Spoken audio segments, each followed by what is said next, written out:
Scott Pilgrim Takes Off is the latest craze in the anime community. It's also extremely mid. Let's talk about that. Spoiler warning, obviously. Now I know that's a pretty contrarian take on this show, and if you want to dislike the video off rip simply because I disagree with you, that's your prerogative, I guess. But anime discussion would get real boring real fast if everyone had the same take on everything, hence why I tend to make videos on shows that I feel I have a unique perspective on. So I hope you'll be open-minded enough to hear me out and understand my experience with it, even if it didn't match yours. But you know what? Let's get some positives out of the way regardless. This show's visuals, from its animation to directing to character design, are immaculate. Absolute 10 out of 10 stuff. Most notable to me is that it just doesn't look like other anime. As much as I generally like anime art styles, it can be exhausting going through so many seasonals and realizing that half of them have no visual identity beyond being generically anime. But this show oozes visual identity from every orifice. It's one of those anime where the characters fit the backgrounds and the backgrounds fit the characters and everything slots in together perfectly. The voice acting is also fantastic, at least on the English dub, which is what I watched it on. They brought back the actors from the movie to reprise their roles, and this was absolutely an ideal scenario, because every voice fits every character to a T. I'm especially partial to Scott, Kim, and Knives' voices. The show is consistently funny, especially young Neil. I think it's hilarious that Julie is turned on by maniacal scheming and evil plans. Episode 5 is probably my second favorite in the show, just on account of it being funny as hell. It really is one of the few parts of the show where I was legitimately having fun. Before this, I was a Scott Pilgrim virgin, and I regret this show being my first time. Since then, I've watched the movie Scott Pilgrim vs. the World, as well as the first 2 volumes of the original comic series. What I've gleaned from these, plus the anime, plus the discussion around the IP, is that at its core, Scott Pilgrim is about a highly flawed and, I'd argue, bad person becoming a slightly less bad person. This story is told through a world with deliberately Nichijou-esque logic, where Scott has to fight a league of Ramona's 7 evil exes in order to date her. Not only is the story's whacked-out logic endearing, but I love me stories about extremely flawed main characters, because to me, it presents a fascinating conundrum. How low can you go while still being redeemed? How do the worst types of people redeem themselves? Very few people watching this show are as bad as Scott Pilgrim. Hopefully. He's pathetic, cringe, a complete loser, mooches off his gay roommate, even going so far as to use his credit card to buy stuff. He's so unlikable that the people in his life seem to more so tolerate him than actually like him. And most notably, he's a pedophile, dating a 17-year-old at 23. Okay, he's not actually a pedophile. Scott Pilgrim is dating a girl named Knives Chau, but he doesn't truly love her. Instead, he's taking advantage of her naivety to keep some semblance of companionship in his life while he looks for another woman. But as soon as he meets Ramona Flowers, it's all Knives Who in Scott's head.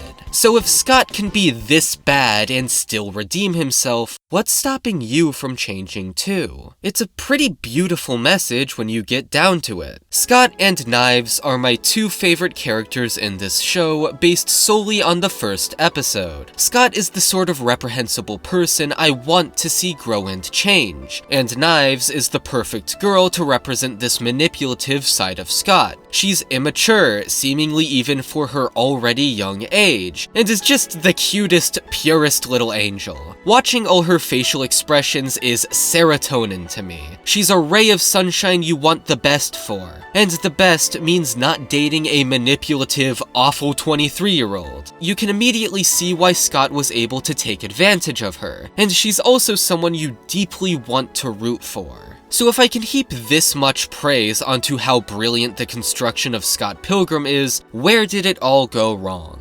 The answer lies in the fact that this is one of those good old creative adaptations, as it were. Scott Pilgrim Takes Off doesn't actually tell the original story of Scott Pilgrim. Well, okay, it does for like a single episode, but after that, it becomes an alternate universe version of Scott Pilgrim. See, in the original story, Scott fights all of Ramona's 7 evil exes one by one, but in this version, he seemingly dies to the first one, before it's revealed that he was actually kidnapped by his time-traveling older self. This means that from episode 2 to the end of episode 6, Scott is nowhere to be seen in his own show. So, I don't want to come off like I'm against adaptations changing the source material as a concept, but to me, this is all predicated on one idea. How does the story benefit from altering the source material? In instances like K-On!, it's easy to point at how, but in this, I'm just baffled by this decision.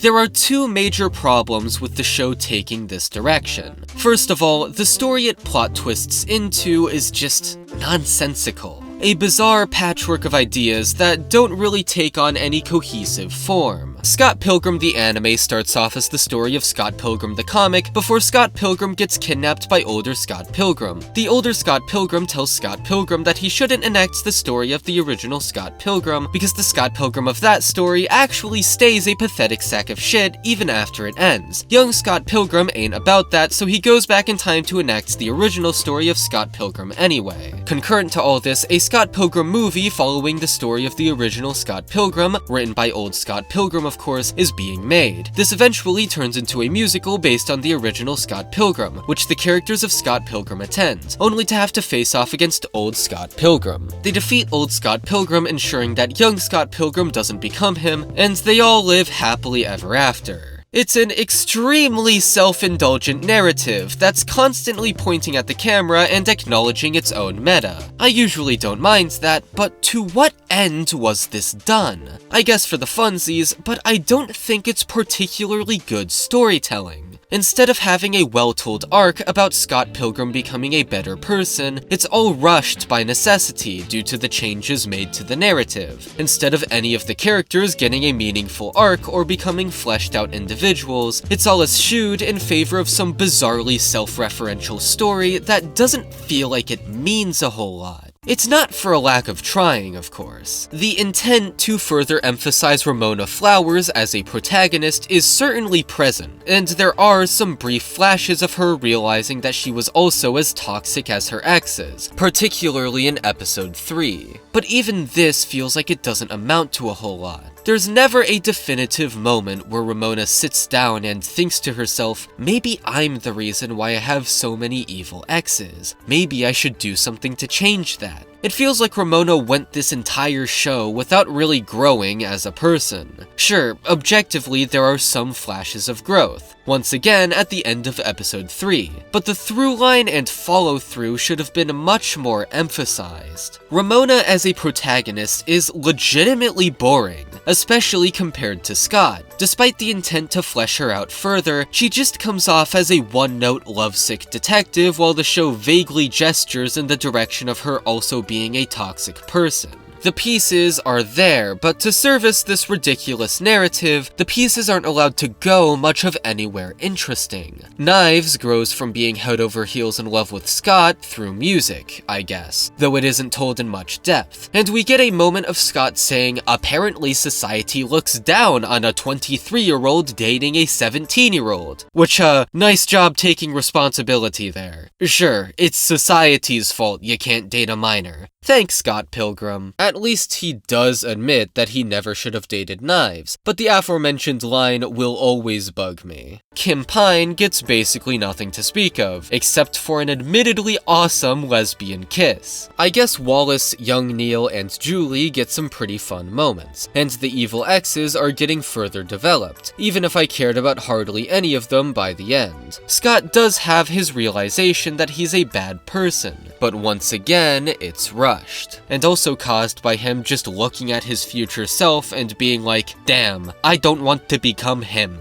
It's an extremely unsatisfying way to tell his arc. Overall, the story feels aimless, sloppy, and rushed. this all leads to my second major problem with this narrative change. Episode 1 is a straight adaptation of Scott Pilgrim. It places all the building blocks for what should be a 9 or even 10 out of 10 anime. And that first episode is downright incredible. It sets up everything I was talking about earlier with Scott Pilgrim being terrible and manipulating Knives Chau, and it sets up the inevitable realization on Scott's end that he could fit right in with the evil exes. But it then hard pivots into some bizarre whodunit that doesn't do any of the themes set up by that first episode justice. And I have to ask once again, for what benefit? It's one thing to tell a self-referential mishmash of ideas that doesn't go anywhere all that interesting, but it's a whole nother thing to dangle the good version of the story in front of the audience's face and yank it away from them ASAP. A few notes before we wrap up. The whodunit sucks. It doesn't have any intrigue because the clues we get as to the mystery of who kidnapped Scott don't compel you to think about them.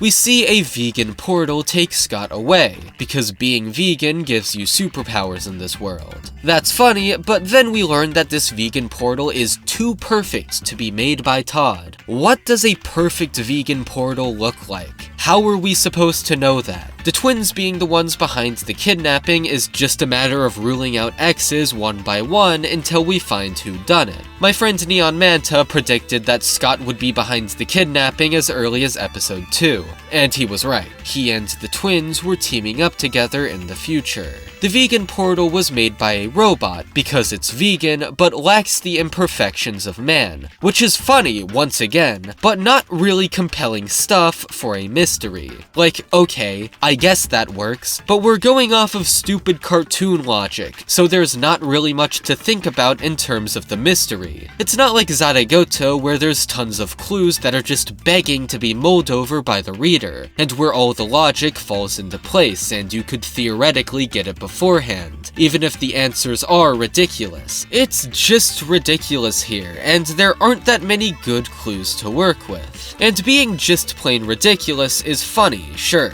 but I didn't care to guess at the mystery like I would in Zaregoto. Ramona Flowers being madly in love with Scott to the point of dedicating her life to tracking down his kidnapper after one date because, I dunno, the vibes were good, despite him dating a 17-year-old and despite Ramona knowing he dated a 17-year-old, is just odd. Like, it makes sense, but it's so extreme, and the fact that she seemingly just doesn't care that he's dating a minor is kinda gross.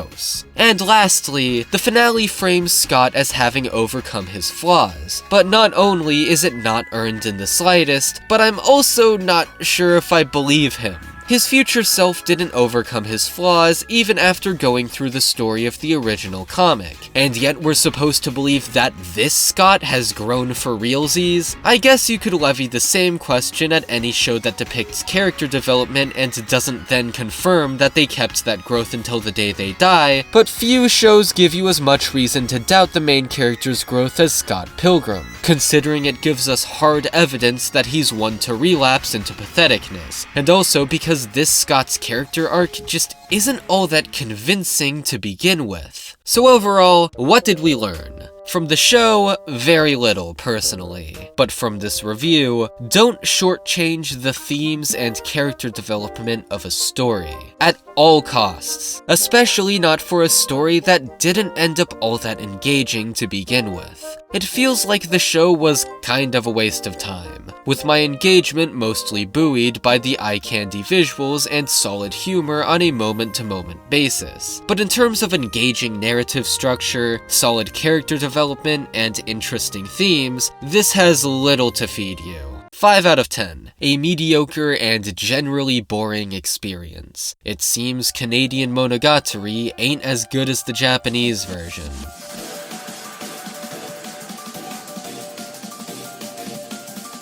So, 2023 is over. It's been one hell of a year, for sure. I wish I could say more in the short time I have for this outro, and I might even make a 2023 retrospective on my second channel. But for now, let me just leave it at this. Thank you to everyone who liked, subscribed, commented, shared, and even just watched. Nah, I'm kidding. Screw all of you. I actually want to thank my patrons. CJ, Funky Boy Haas, Jose Ramirez, Karen Chan, KD Pack, Minnie, Neon Manta, and Dr. Awu. Thank you for your patronage.